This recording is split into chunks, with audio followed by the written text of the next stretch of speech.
شعبان کے مہینے میں یہ 5 چیزیں ضرور خریدنا ورنہ ہمیشہ غریب اور تنگ دست رہو گے۔ اگر آپ چاہتے ہیں کہ آپ کی زندگی میں اللہ کی رحمت، رزق کی برکت اور گھر میں سکون آئے تو شعبان کے مہینے میں یہ 5 چیزیں ضرور خریدنا۔ سب سے پہلی چیز یہ ہے، محترم ناظرین، آج میں آپ کے سامنے ایک ایسی بات رکھنے جا رہا ہوں جو سننے میں شاید عام لگے، لیکن اگر دل کی گہرائی سے سنی جائے تو انسان کے اندر ہلچل بن جاتی ہے، سوچ کے دروازے کھل جاتے ہیں اور انسان خود سے یہ سوال کرنے پر مجبور ہو جاتا ہے کہ ہم نے اپنی زندگی کے سب سے قیمتی مہینوں کو اتنی بے پرواہی سے کیوں گزار دیا۔ بات شعبان کے مہینے کی ہے، وہ مہینہ جو آہستہ آہستہ ہمیں رمضان کے دروازے تک لے کر جاتا ہے، مگر افسوس کہ زیادہ تر لوگ اسے محض ایک درمیانی مہینہ سمجھ کر نظر انداز کر دیتے ہیں۔ حالانکہ حقیقت یہ ہے کہ شعبان غفلت کا نہیں بلکہ تقدیر سنوارنے کا مہینہ ہے۔ اس مہینے میں کیے گئے چھوٹے فیصلے، معمولی عمل اور بظاہر عام سی چیزیں آنے والے مہینوں بلکہ پورے سال کے حالات کا رخ بدل سکتی ہے۔ محترم ناظرین، ذرا دل پر ہاتھ رکھ کر سوچئے، کتنی بار شعبان آیا اور گزر گیا، ہم نے گھروں کی خریداری کی، دنیاوی ضروریات پوری کی، مگر کبھی یہ نہیں سوچا کہ اس مہینے میں کچھ ایسی چیزیں بھی ہیں جنہیں اگر نظر انداز کر دیا جائے انسان محنت کے باوجود تنگی میں کھڑا رہتا ہے۔ رزق آتا تو ہے مگر ٹکتا نہیں، پیسہ آتا ہے مگر ہاتھوں سے ریت کی طرح پھسل جاتا ہے، سکون ڈھونڈنے نکلتے ہیں مگر بے چینی ساتھ لپٹی رہتی ہے۔ شاید اسی کی ایک بڑی وجہ یہ ہے کہ ہم نے شعبان کے مہینے کی قدر نہیں پہچانی۔ آج کی اس نشست میں آپ کو ایک ایسا اصول بتانے والا ہوں جو صدیوں سے اہل دل کے درمیان منتقل ہوتا آیا ہے مگر عام لوگوں کی نظروں سے اوجھل رہا۔ یہ کوئی جادو، کوئی ٹوٹکا یا کوئی دنیاوی فارمولہ نہیں بلکہ ایک حکمت ہے، ایک سوچ ہے، ایک راستہ ہے۔ اگر اس راستے کو اپنایا جائے تو غربت، تنگ دستی اور محتاجی آہستہ آہستہ زندگی سے رخصت ہونے لگتی ہے، اور اگر اسے نظر انداز کیا جائے تو انسان ساری عمر شکوہ کرتا رہتا ہے کہ ہماری محنت میں برکت کیوں نہیں۔ اسی لیے آج میں واضح الفاظ میں کہہ رہا ہوں، شعبان کے مہینے میں 5 چیزیں ضرور خریدیں ورنہ ہمیشہ غریب رہو گے۔ محترم ناظرین، شاید آپ کے ذہن میں یہ سوال اٹھ رہا ہو کہ آخر یہ 5 چیزیں کون سی ہیں؟ کیا یہ کوئی قیمتی اشیاء ہیں؟ کیا یہ صرف امیروں کے لیے ہے یا یہ ایسی سادہ چیزیں ہیں جن کی طرف ہم کبھی توجہ ہی نہیں دیتے؟ یاد رکھیے، برکت کا تعلق قیمت سے نہیں نیت سے ہوتا ہے۔ یہ وہ چیزیں ہیں جن کے ساتھ نیت جڑ جائے تو تھوڑی سی خریداری بھی زندگی کا نقشہ بدل دیتی ہے۔ یہ راز ہر اس شخص کے لیے نہیں جو صرف سننا چاہتا ہے بلکہ ان کے لیے ہے جو سمجھنا اور پھر عمل کرنا چاہتے ہیں۔ میں آپ سے وعدہ کرتا ہوں کہ آگے چل کر میں ان 5 چیزوں کا تفصیل سے ذکر کروں گا، مگر اس سے پہلے ضروری ہے کہ آپ یہ بات دل میں بیٹھا لیں کہ شعبان کوئی عام مہینہ نہیں، یہ اعمال اٹھائے جانے کا مہینہ ہے، تیاری کا مہینہ ہے اور آنے والی برکتوں کی بنیاد رکھنے کا مہینہ ہے۔ اگر اس مہینے میں ان 5 چیزوں کو نظر انداز کر دیا گیا تو ممکن ہے آنے والا وقت صرف تنگی، پریشانی اور حسرتوں کے ساتھ گزرے۔ اس لیے آج ہی فیصلہ کر لیجئے کہ اس شعبان کو غفلت میں نہیں گزارنا، کیونکہ شعبان کے مہینے میں یہ 5 چیزیں ضرور خریدیں ورنہ ہمیشہ غریب رہو گے۔ محترم ناظرین، شعبان کے مہینے میں جو 5 چیزیں انسان کو آنے والی تنگ دستی سے بچا سکتی ہیں، ان میں سب سے پہلی چیز مٹی کا برتن یا پیالہ ہے۔ یہ چیزیں بظاہر بہت سادہ، معمولی اور عام سی لگتی ہیں مگر اس کے اندر ایک ایسا روحانی پیغام پوشیدہ ہے جو غربت اور بے برکتی کے کئی دروازے بند کر دیتا ہے۔ مٹی کے برتن کی سب سے بڑی خوبی یہ ہے کہ یہ انسان کو یاد دلاتا ہے کہ وہ مٹی سے بنا ہے اور اسی مٹی میں لوٹ جائے گا۔ جب انسان اپنے اصل کو یاد رکھتا ہے تو وہ رزق کی طلب میں عاجزی اختیار کرتا ہے اور عاجزی ہی اللہ کے رحمت کو قریب کرتی ہے۔ حضرت علی رضی اللہ عنہ کا قول ہے کہ قناعت سب سے بڑی دولت ہے، مٹی کا برتن اسی قناعت کی علامت ہے، لہذا شعبان کے مہینے میں مٹی کا برتن یا پیالہ خریدنا محض ایک چیز خریدنا نہیں بلکہ یہ ایک روحانی سرمایہ کاری ہے۔ یہ ہمیں سادگی، قناعت اور اللہ کی نعمتوں کی قدر سکھاتا ہے۔ اگر آپ اس کو نظر انداز کر دیں تو آپ کی زندگی میں ہمیشہ خواہشات کی بھوک، بے سکونی اور بے برکتی رہ سکتی ہے۔ اس لیے شعبان کے مہینے میں مٹی کا برتن خریدنا آپ کے رزق کو مضبوط کرنے اور آپ کی زندگی میں برکت لانے کا ایک ایسا عمل ہے جو دیر تک اثر کرتا ہے۔ مٹی کے برتن میں انسان کی زندگی کے دو اہم سبق پوشیدہ ہوتے ہیں، عاجزی اور قناعت۔ شعبان کا مہینہ ہمیں رمضان کی طرف لے جاتا ہے اور رمضان وہ مہینہ ہے جس میں ہمیں بھوک، پیاس اور قناعت کا سبق ملتا ہے۔ اگر ہم شعبان میں مٹی کے برتن کو اپنی زندگی میں جگہ دیں تو یہ ہمیں یہ یاد دلاتا ہے کہ رزق صرف دولت نہیں بلکہ سیدھی سادی زندگی بھی ہے۔ مٹی کے برتن سے انسان کے اندر یہ شعور پیدا ہوتا ہے کہ اللہ کے پاس جو بھی ہے وہ کافی ہے اور قناعت ہی برکت کی پہلی کنجی ہے۔ قرآن مجید میں اللہ تعالیٰ فرماتے ہیں، یعنی جو کچھ تم خرچ کرو گے اللہ اسے بڑھا کر واپس دے گا۔ مٹی کے برتن کے ساتھ یہ نیت جڑتی ہے کہ ہم اپنی زندگی میں سادگی اور صدقے کی طرف بڑھیں گے اور اللہ کی نعمتوں پر قناعت کریں گے۔ نبی کریم صلی اللہ علیہ وسلم کی زندگی میں مٹی کے برتن، کھانے پینے کے اوزار اور سادگی کا بہت زور تھا۔ آپ صلی اللہ علیہ وسلم نے اپنی امت کو بھی سادگی اور قناعت کی طرف بلایا۔ بزرگان دین فرماتے ہیں کہ جو انسان دنیاوی آسائشوں کی دوڑ میں قناعت کھو دیتا ہے وہ ہمیشہ بے سکونی، اضطراب اور رزق کی کمی محسوس کرتا ہے، اور جو مٹی کی سادگی کو اپناتا ہے اللہ اسے دنیا اور آخرت دونوں میں سکون عطا فرماتے ہیں۔ محترم ناظرین، شعبان کا مہینہ دراصل رمضان کی عملی تیاری کا مہینہ ہے۔ یہی وہ وقت ہوتا ہے جب غفلت میں ڈوبے ہوئے لوگ بھی آہستہ آہستہ نماز کی طرف لوٹنا شروع کر دیتے ہیں، مسجد کا رخ بڑھ جاتا ہے، فجر، مغرب اور عشاء میں حاضری کا جذبہ پیدا ہونے لگتا ہے۔ آپ ذرا غور کیجئے، جب بندہ اللہ کے گھر کا قصد کرتا ہے تو کیا وہ ظاہری تیاری کے بغیر جا سکتا ہے؟ کیا رب کے دربار میں پیش ہوتے وقت وقار، صفائی اور سلیقہ کا کوئی معنی نہیں رکھتا؟ یہی وہ نقطہ ہے جہاں صاف ستھری نئی چپل یا جوتا شعبان کے مہینے میں ایک خاص اہمیت اختیار کر لیتا ہے۔ قرآن مجید میں اللہ تعالیٰ ارشاد فرماتے ہیں، یعنی اے اولاد آدم، ہر نماز اور ہر مسجد کے وقت اپنی زینت اختیار کرو۔ علماء فرماتے ہیں کہ زینت میں لباس کے ساتھ ساتھ صفائی، سلیقہ اور ظاہری وقار بھی شامل ہے۔ جب بندہ پرانے، ٹوٹے ہوئے، گندے جوتے یا چپل پہن کر مسجد جاتا ہے تو نہ صرف اس کی اپنی طبیعت بوجھل رہتی ہے بلکہ دوسروں پر بھی اچھا تاثر نہیں جاتا۔ نبی کریم صلی اللہ علیہ وسلم نے نعمتوں کی قدر کرنے کی تعلیم دی۔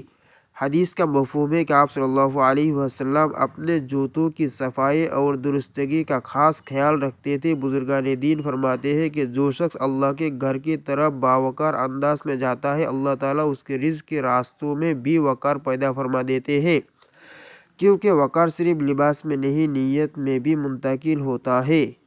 شعبان اور رمضان میں مساجد آباد ہوتی ہے، لوگ زیادہ وقت اللہ کے گھر میں گزارتے ہیں۔ اگر ایسے میں بندہ پرانی بدحال چپل یا جوتے کے ساتھ مسجد آتا ہے تو اس کے دل میں ایک احساس کمتری پیدا ہوتا ہے، اور یہی احساس آہستہ آہستہ زندگی کے دوسرے شعبوں میں بھی غربت اور محرومی کی صورت اختیار کر لیتا ہے۔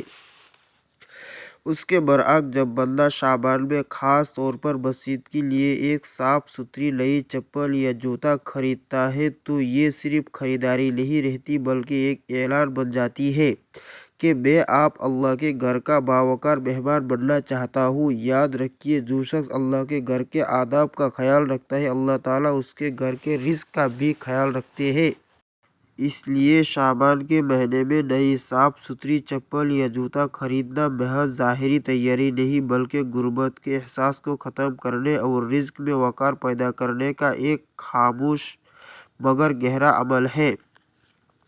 محترم ناظرین، شعبان کے مہینے میں جن 5 چیزوں کو خریدنا انسان کو آنے والی تنگدستی سے بچا سکتا ہے، ان میں سے تیسری بظاہر سادہ مگر حقیقت میں نہایت گہری اور بابرکت چیز کھجور ہے۔ کھجور صرف ایک غذا نہیں بلکہ یہ سنت نبوی، برکت رزق اور رحمت الہی کی علامت ہے۔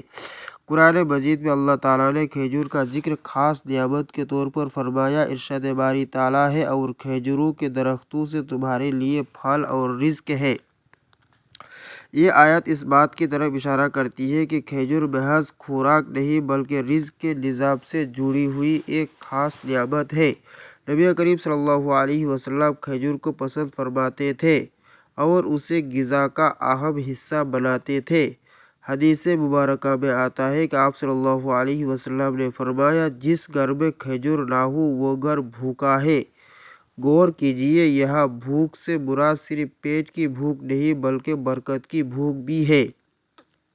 شعبان چونکہ رمضان کی تیاری کا مہینہ ہے، اس لیے اس مہینے میں کھجور خریدنا دراصل آنے والی برکتوں کو خوش آمدید کہنے کے مترادف ہے۔ بزرگان دین فرماتے ہیں کہ جو شخص برکت والی سنتوں کو وقت سے پہلے اپناتا ہے، اللہ تعالیٰ اس کے رزق میں ایسی وسعت پیدا فرما دیتا ہے جس کا اسے خود اندازہ نہیں ہوتا۔ حضرت حسن بصری رحمۃ اللہ علیہ کا قول ہے کہ سنت سے جڑی ہوئی معمولی چیز بھی انسان کو بڑے بڑے فتنوں اور تنگیوں سے بچا لیتی ہے۔ کھجور چونکہ روزہ کھلوانے کی سنت بھی ہے اور صدقے کی بہترین شکل بھی، اس لیے شعبان میں اس کی خریداری دل، گھر اور رزق تینوں کو مضبوط کرتی ہے۔ اکثر لوگ یہ سمجھتے ہیں کہ کھجور تو رمضان میں خریدی جاتی ہے، شعبان میں اس کی کیا ضرورت؟ یاد رکھیے، برکت ہمیشہ تیاری میں ہوتی ہے، تاخیر میں نہیں۔ جو شخص شعبان میں کھجور خرید کر نیت باندھ لیتا ہے، اس کے گھر میں رحمت کا نزول پہلے ہی شروع ہو جاتا ہے۔ یہی وجہ ہے کہ جن گھروں میں شعبان میں کھجور آ جاتی ہے وہاں غربت ٹھہرتی نہیں، رزق آتا ہے مگر بے برکتی نہیں آتی۔ اس لیے سمجھ لیجئے کہ شعبان کے مہینے میں کھجور خریدنا محض ایک خریداری نہیں بلکہ غربت کے دروازے بند کرنے اور رزق و برکت کے راستے کھولنے کا ایک خاموش مگر نہایت طاقتور عمل ہے۔ محترم ناظرین، شعبان کے مہینے میں جن 5 چیزوں کو خریدنا انسان کو آنے والی تنگدستی، بے برکتی اور دل کی ویرانی سے بچا سکتا ہے، ان میں چوتھی نہایت اہم چیز تسبیح یعنی ذکر کے دانے ہے۔ تسبیح بظاہر چند دانوں کا ایک ہار ہوتی ہے مگر حقیقت میں یہ بندے اور رب کے درمیان ایک مضبوط رشتہ، ایک خاموش فریاد اور ایک مسلسل تعلق کی علامت ہے۔ شعبان چونکہ اعمال کے اٹھائے جانے کا مہینہ ہے، اس لیے اس مہینے میں تسبیح کا اختیار کرنا دراصل اپنے اعمال کو وزنی اور اپنے نام کو قبولیت کے قریب لے جانا ہے۔ قرآن مجید میں اللہ تعالیٰ بار بار ذکر کی تاکید فرماتے ہیں۔ ارشاد باری تعالیٰ ہے، یعنی خبردار، دلوں کا اطمینان اللہ کے ذکر ہی میں ہے۔ غور کیجئے، جب دل کو اطمینان مل جاتا ہے تو لالچ، خوف اور بے برکتی خود بخود ختم ہونے لگتی ہے۔ تسبیح دراصل اسی ذکر کو زندگی کا حصہ بنانے کا ایک ذریعہ ہے، اور شعبان میں اس کی خریداری اس نیت سے ہوتی ہے کہ آنے والا وقت غفلت میں نہیں بلکہ یاد الہی میں گزارے۔ نبی کریم صلی اللہ علیہ وسلم نے ذکر کو نہایت اہم عمل قرار دیا ہے۔ حدیث مبارکہ میں آتا ہے، جو شخص اللہ کا ذکر کرتا ہے اور جو ذکر نہیں کرتا، ان دونوں کی مثال زندہ اور مردہ کی سی ہے۔ یہ حدیث واضح کر دیتی ہے کہ ذکر صرف زبان کا عمل نہیں بلکہ روح کی زندگی ہے۔ جس گھر میں تسبیح آ جاتی ہے وہاں غفلت کی بہت کم اور روحانی زندگی زیادہ ہو جاتی ہے، اور یہی روحانی زندگی رزق میں برکت کا سبب بنتی ہے۔ بزرگان دین فرمایا کرتے تھے کہ ذکر وہ کنجی ہے جو بند دروازوں کو کھول دیتی ہے۔ حضرت جنید بغدادی رحمۃ اللہ علیہ کا قول ہے کہ جس نے اللہ کو یاد رکھا اللہ نے اس کی ضروریات کو یاد رکھا۔ شعبان میں تسبیح خرید کر اسے معمول بنانا اس بات کی علامت ہے کہ بندہ اپنے رب سے یہ وعدہ کر رہا ہے کہ وہ غفلت نہیں اختیار کرے گا۔ اور یاد رکھیے جو رب کو یاد رکھے رب اسے کبھی محتاج نہیں رکھتا۔ اسی لیے اگر شعبان کے مہینے میں تسبیح کو نظر انداز کر دیا جائے تو یہ محض ایک چیز کا چھوٹ جانا نہیں بلکہ ذکر سکون اور برکت کے ایک دروازے کا بند ہو جانا ہے۔ شعبان میں تسبیح خریدنا اور ذکر کو اپنا لینا غربت کے اندھیروں سے نکال کر رزق اور اطمینان کی روشنی کی طرف قدم بڑھانے کے مترادف ہے۔ محترم ناظرین، شعبان کے مہینے میں جن 5 چیزوں کو خریدنا انسان کو آنے والی تنگ دستی، بے برکتی اور مسلسل محتاجی سے بچا سکتا ہے، ان میں 5ویں نہایت اہم چیز آٹا یا اناج ہے، وہ بھی خاص طور پر صدقے کی نیت سے۔ یہ بات اچھی طرح سمجھ لیجئے کہ اسلام میں رزق کا تعلق صرف محنت سے نہیں بلکہ دینے سے بھی ہے۔ جو ہاتھ دینے کے لیے اٹھتا ہے اللہ تعالیٰ اس ہاتھ کو کبھی خالی نہیں چھوڑتے۔ قرآن مجید میں اللہ تعالیٰ واضح طور پر ارشاد فرماتے ہیں، یعنی جو لوگ اللہ کے راہ میں خرچ کرتے ہیں ان کی مثال اس دانے کی سی ہے جو 7 بالیاں اگاتا ہے اور ہر بالی میں 100 دانے ہوتے ہیں۔ غور کیجیے، اللہ خود بتا رہے ہیں کہ ایک دانہ دینے سے 700 دانے لوٹائے جاتے ہیں۔ آٹا یا اناج تو ویسے ہی دانے کی شکل میں ہوتا ہے، اس لیے اس کی نسبت رزق کے ساتھ اور بھی گہری ہو جاتی ہے۔ نبی کریم صلی اللہ علیہ وسلم نے صدقے کے بارے میں فرمایا، صدقہ مال کو کم نہیں کرتا۔ یہ الفاظ سننے میں سادہ ہے مگر حقیقت میں یہ غربت کے خلاف سب سے بڑا اعلان ہے۔ شعبان چونکہ رمضان سے پہلے کا مہینہ ہے، اس لیے اس مہینے میں آٹا یا اناج خرید کر کسی غریب، مسکین یا ضرورت مند تک پہنچانا دراصل آنے والے مہینوں کی مہنگائی، تنگی اور پریشانیوں سے بچاؤ کا سامان ہے۔ بزرگان دین فرمایا کرتے تھے کہ جو شخص بھوکے کا پیٹ بھرتا ہے اللہ تعالیٰ اس کے گھر کی بھٹی کو کبھی ٹھنڈا نہیں ہونے دیتا۔ حضرت عبداللہ ابن مبارک رحمۃ اللہ علیہ کا قول ہے کہ میں نے صدقے سے زیادہ رزق کو بڑھانے والی کوئی چیز نہیں دیکھی۔ آٹا یا اناج چونکہ بنیادی ضرورت ہے اس لیے اس کا صدقہ دلوں پر بھی اثر کرتا ہے اور دعا کی شکل میں واپس لوٹتا ہے۔ یاد رکھیے، شعبان میں آٹا یا اناج خریدنا محض ایک سماجی عمل نہیں بلکہ ایک روحانی سرمایہ کاری ہے۔ اگر اس مہینے میں صدقے کی نیت سے یہ چیز گھر میں آ گئی تو سمجھ لیجئے کہ آپ نے غربت کے راستے میں ایک مضبوط دیوار کھڑی کر دی، اور اگر اسے نظر انداز کر دیا گیا تو پھر شکایت صرف حالات سے نہیں بلکہ اپنی کوتاہی سے بھی ہونی چاہیے۔ شعبان میں آٹا یا اناج صدقے کی نیت سے خریدنا رزق کے بند دروازوں کو کھولنے کا ایک آزمودہ اور بابرکت ذریعہ ہے۔ محترم ناظرین، شعبان کا مہینہ وہ مہینہ ہے جس میں اگر آپ نے اپنے اندر ایک چھوٹا سا فیصلہ کر لیا تو آپ کی زندگی کی تقدیر بدل سکتی ہے۔ اس مہینے میں لوگ عموماً دنیاوی خریداروں، چھوٹی موٹی ضروریات اور عادی معمولات میں مصروف رہتے ہیں، لیکن حقیقت یہ ہے کہ شعبان میں ایک خاص چیز ہے جو آپ کی زندگی کے کئی مسائل کا حل بن سکتی ہے۔ اگر آپ چاہتے ہیں کہ آپ کی زندگی میں تنگ دستی، پریشانیاں، بیماری اور بے برکتی کا دور ختم ہو جائے تو آپ کو اس مہینے میں یہ 5 چیزیں ضرور خریدنی ہوگی۔ یہ وہ 5 چیزیں ہیں جن کے بغیر انسان سال بھر کی محنت کے باوجود غربت کے گڑھے میں پھنس کر رہ جاتا ہے۔ یہ 5 چیزیں صرف چیزیں نہیں بلکہ ایک طرح کے روحانی حکمت، برکت کی کنجی اور زندگی کو سنوارنے والا عمل ہے۔ اگر آپ ان 5 چیزوں کو خرید کر اپنے گھر میں رکھ لیتے ہیں تو اللہ تعالیٰ کی رحمتیں آپ کی طرف بڑھنے لگتی ہے اور آپ کے رزق میں برکت، آپ کے گھر میں سکون اور آپ کی زندگی میں خوشحالی آتی ہے۔ مگر اگر آپ نے ان 5 چیزوں کو نظر انداز کر دیا تو آپ کی زندگی میں تنگی، پریشانی اور بیماریوں کا دور شروع ہو جاتا ہے اور آپ ہر وقت محتاجی، اضطراب اور بے سکونی میں رہتے ہیں۔ شعبان میں یہ 5 چیزیں خریدنا ایک قسمت کی تیاری ہے۔ یہ تیاری صرف رمضان کے لیے نہیں بلکہ پورے سال کے لیے ہے۔ آپ نے دیکھا ہوگا کہ بہت سے لوگ شعبان میں بھی اور رمضان میں بھی عبادت کرنے لگتے ہیں، مسجدوں میں جانا شروع کرتے ہیں، دل نرم ہو جاتے ہیں، مگر پھر بھی زندگی میں وہی تنگی، وہی پریشانی اور وہی بے برکتی برقرار رہتی ہے۔ اس کی وجہ یہ ہے کہ وہ لوگ صرف عبادت کے لیے تیار ہوتے ہیں، لیکن اپنے دل، اپنے گھر اور اپنے رزق کے لیے برکت کی تیاری نہیں کرتے۔ یہی وہ جگہ ہے جہاں یہ 5 چیزیں آپ کے کام آتی ہیں۔